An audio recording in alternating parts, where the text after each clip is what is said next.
Rodents are a common occurrence during the fall months.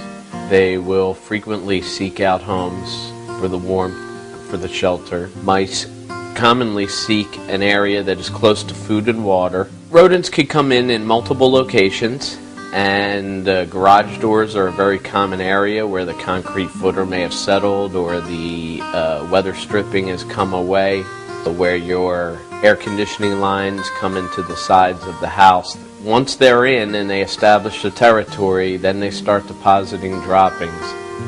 When you do discover rodents have entered the structure, the best thing to do is to call a professional. Have us come out and do an inspection. We will be very thorough in our inspection.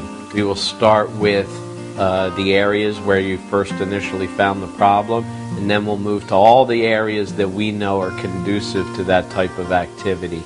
Under the sink, in the silverware drawer, out in the garage, in the unfinished basement. We will go into your crawl space and look for where light is coming in from the outside, and we really take our time and do one of the most thorough inspections in the industry. The first thing we want to do is find out how they're getting in. Rodents multiply very quickly. It is in direct proportion to the amount of harborage and food that is available to them.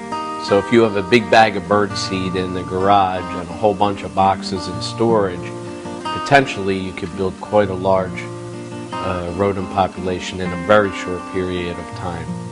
So you want to make sure that all types of foods and feeds and grains are contained in some type of container that can be sealed, because if they have access to that amount of food and a lot of places to hide, then the population will grow and become out of control.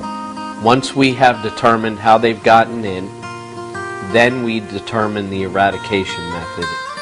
Once the infestation is gone and we've determined that it's gone, we will seal any remaining holes and try and ensure that they do not come back. However, in a lot of homes, it's very common for this to be an annual seasonal event. Typically it was just in the fall they would start coming in, but we've had calls all spring and summer long. So the populations are strong, and we expect a very active rodent season this year.